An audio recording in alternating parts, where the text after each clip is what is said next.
अस्सलामुअलैकुम, कैसे आप सब लोग। उम्मीद है सब खैरियत से होंगे, ठीक ठाक होंगे। तो आज के व्लॉग में मैं आपके साथ अपनी इवनिंग की रूटीन शेयर करने लगी हूँ। तो यहाँ पर जी इवनिंग का टाइम था, शाम का।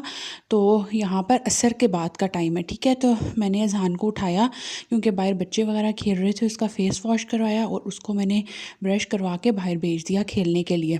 तो यहाँ पर जो है अब मैंने मोस्टली जो है मैं कभी कभी तो सुबह के टाइम पे हांडी वगैरह बना लेती हूँ और कभी जो है वो मैं शाम में। तो अभी ये मेरे हस्बैंड ना बिल्कुल फ़्रेश फ़्रेश गोभी लेकर आए थे और ये इतनी अच्छी लग रही थी, आप लोग देखने में भी आप लोगों को बड़ी फ़्रेश और अच्छी लग रही होगी। तो मेरा ना एकदम मैंने जब देखा तो मेरा दिल आ गया कि क्यों ना अभी फ़्रेश ही बना लूँ, क्योंकि आपको पता है सब्ज़ी वगैरह अगर ताज़ी ही बनाई जाए तो वो तभी मज़ा करती हैं। अगर एक दो दिन उनको रख दो, उनका कलर भी चेंज हो जाता है, ख़राब हो जाती हैं और फिर मज़ा भी नहीं देती। तो मैंने कहा चलो आज फ़ौरन ना मैं ये गोभी बना लेती हूँ। तो जब अगर चीज़ घर में अवेलेबल हो, कोई समझ आ रही हो कि क्या पकाना है, तो फिर हांडी बनाने में बिल्कुल मसला नहीं लगता। तो यहाँ पर जो है वो मैंने फ़ौरन से जो है आपके सामने गोभी मैं काट रही हूँ, वो मैंने काट ली।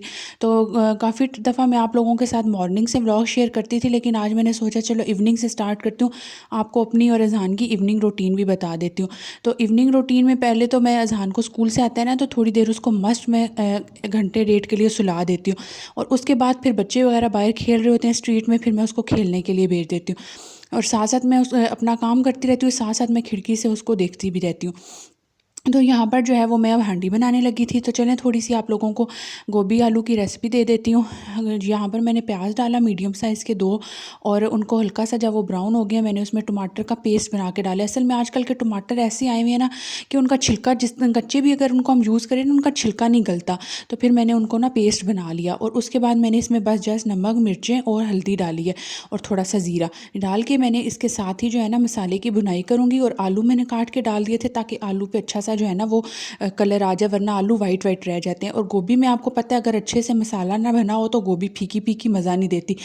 तो यहाँ पर साथ साथ मैं मसाले की भी बुनाई कर लूँगी, साथ साथ आलू भी थोड़े से वो हो जाएंगे, उन पे कलर आ जाएगा। अच्छा, मसाले को भूनते वक्त अक्सर ऐसे हो जाता है कि मसाला आपका नीचे लग जाता है या सही भुनाई नहीं होती और प्याज कच्चा कच्चा रह जाता है। यहाँ पर एक टिप दे देती हूँ आप लोगों को कि मसाले को जब भुनाई करें ना, तो प्याज आपका जब कच्चा रह जाता है उसमें साथ साथ थोड़ा थोड़ा करके आप कतरा थोड़ा थोड़े जो है पानी डालते रहे और फिर उसकी भुनाई करते रहे, फिर थोड़ा सा पानी डालें, फिर भुनाई करें। इससे प्याज भी गल जाएगा और मसाले की भुनाई भी बहुत अच्छी तरह से हो जाएगी।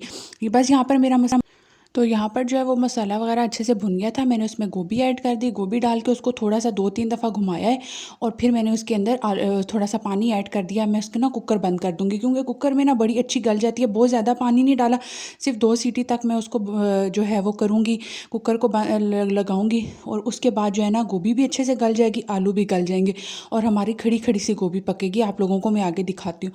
तो बस थोड़ा सा मैंने पानी ऐड किया ताकि जितना ही पानी के बस उसमें जो है ना हमारी गोभी और आलू गल जाए। तो यहाँ पर मैंने बस एक छोटी सी आप लोगों को वही मसाले भूनने की टिप देनी थी। और उसके बाद जो है ना जितने भी मेरे ज़ाहिर है खाना वगैरह बनाओ अच्छे खासे बर्तन इकट्ठे हो जाते हैं। बास्केट थी प्लेट में जिसमें गोभी काटी, एक में आलू काटो, ये वो बस। तो फिर मैंने सारे बर्तन रख के अच्छे से वॉश कर लिए, हाथ के हाथ सारा काम फटाफट ख़त्म कर लेती हूँ, बर्तन भी वॉश कर देती हूँ, सिंक भी धो के साफ़ कर देती हूँ ताकि फिर काम का बर्डन ना पड़े और फिर ना मतलब किचन साफ़ साफ़ सा लगे। तो अगर बर्तन इकट्ठे कर दो, कुछ धोने तो खुद को ही होते हैं, फिर जब बाद में आओ तो किचन ऐसे गंदा गंदा सा मैसी सा लग रहा होता है, काम करने का दिल भी नहीं कर रहा होता। बस यहाँ पर जो है वो मैंने अपना सारा काम ख़त्म कर दिया। और इतने में मेरा अभी कुकर लगा हुआ था ना, तो अगर मैं हांडी को छोड़ देती ना तो कितनी दफ़ा मेरे साथ ऐसे हुआ है मैं भूल जाती हूँ तो मेरी हांडी जल जाती है। तो इसलिए फिर मैं ना पास ही किचन में कोई ना कोई काम करती रहती हूँ ताकि मेरे जहन में रहे कि मैंने अब इसको बस जो थोड़ा सा कुकर बोल लेगा मैंने फ़ौरन बंद कर देना। तो बस इतने में जो है ना वो मैंने बर्तन वगैरह वॉश कर लिए और अपना ये सारा काम कर लिया। तो मेरा कुकर जो है वो बोल चुका था। अब मैं उसको बंद करके ना तो मैंने खोल के चेक करूँगी कि मेरी गोभी और आलू गल गया कि नहीं गल गए, ठीक है। तो यहाँ पर देखें मैं अब जो है कुकर वगैरह खोल रही थी और बड़े अच्छे तरीके से जो है ना गोभी और आलू मेरे गल गए थे। पानी मेरे से फिर भी थोड़ा सा ज़्यादा हो गया था, लेकिन मैं अब इसको ना पानी को ड्राई कर लूँगी बिल्कुल ऐसे खुले जो है ना इस तरह से, उस पर कोई अब ढक्कन वगैरह नहीं देकर बस इसको थोड़ा सा भूनूंगी और बस उसके बाद जो है ना मेरा पानी ड्राई हो जाएगा। बस ये अब तैयार हो गया गोभी आलू, और उसके बाद मैं इसमें मेथी और सब्ज़ मिर्ची ऐड कर लूँगी।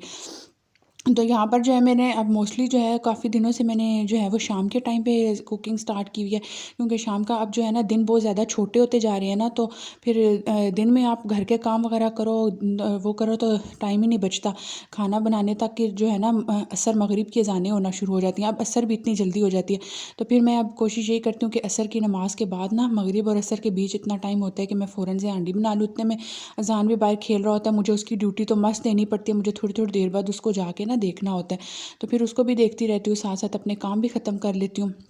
और उसके बाद मगरिब की अज़ान होती है, तो फिर उसके बाद मैंने अज़ान को मस्ट पढ़ाना होता है, तो फिर उसके बाद मैं उसको पढ़ाने के लिए बिठा लेती हूँ। तो यही कोशिश होती है कि उसकी पढ़ाई के दौरान ना मुझे कोई काम ना करना पड़े, उठना ना पड़े, क्योंकि फिर बच्चे की ना रूटीन डिस्टर्ब हो जाती है उसका। आपको पता ही है बच्चों को पढ़ाने के लिए बिठाओ कितना मुश्किल होता है बिठाना, इतनी जो है वो करते हैं, तंग करते हैं। और एक दफ़ा बिठाओ फिर अगर बीच बीच में उठ के अगर ज़रा से किसी काम के लिए उठ जाओ तो वो भी अपना काम शाम छोड़ के ना हमारे पीछे पीछे ही भागना शुरू कर देते हैं। तो इसलिए फिर मैंने बस अपने काम किया और बस मेरा यहाँ पे हांडी डन हो गई थी, फिर बच्चे यहाँ बाहर खेल रहे थे तो मैं उनके पास आके थोड़ी देर बैठ गई थी।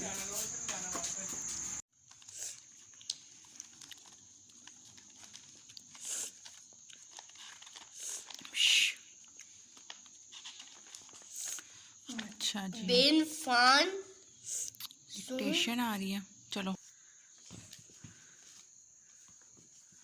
अब पेंसिल पकड़ना, ये दाल अलिफ लाम, ठीक है।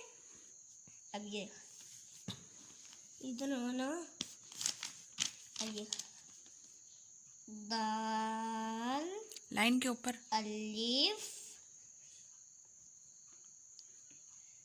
सीन शा, बोलो के बुक, एल डबल ओ के लुक, सी double O K cook, E double O foot, T foot, ना फिर पढ़ो, book look cook foot. Very good. तो यहाँ पर जो है उसको पढ़ा लिया था। अब उसके बाद फ़ौरन ही मैंने खाना वगैरह बनाना शुरू कर दिया, मतलब सालन तो मैं बना चुकी थी, रोटी डाल रही थी, क्योंकि जो है वो अब दिन में खाना नहीं खाते तो फिर शाम को ना जल्दी ही मगरिब के फ़ौरन बाद रोटी डाल लेती हूँ, ताकि जहान को भी टाइम से दे के सुला लूँ और उसके बाद ख़ुद भी जो है ना वो हम टाइम से खाना खा लेते हैं। तो यहाँ पर बस मैं अब रोटी वगैरह डालूँगी और उसके बाद जो है ना वो खाना वगैरह रखूँगी। तो ये मेरी इवनिंग की रूटीन थी, मैंने कहा चलें आप लोगों के साथ आज ये भी शेयर कर देती हूँ, क्योंकि काफ़ी दिन से मैं आप लोगों के साथ मॉर्निंग की रूटीन ही शेयर करी थी।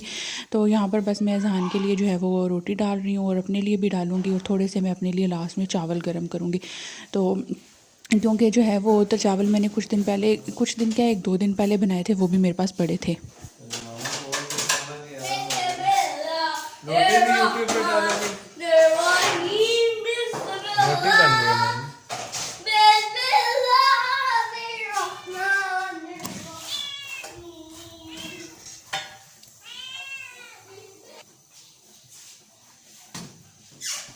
अभी चावल गरम रखने करने हैं, मैंने चावल गरम, मुझे दे दो। और सालन भी करना है। अज़ाना आपके लिए कितनी रोटी डालूं? ये जोड़ दो, इस पे तवे पे गरम करूँगी। तवे पे गैस। तो आज का मेरा व्लॉग यहाँ तक ही था, मुझे दे इजाज़त, मैं चलती हूँ, दुआ में याद रखिएगा। अल्लाह हाफिज़।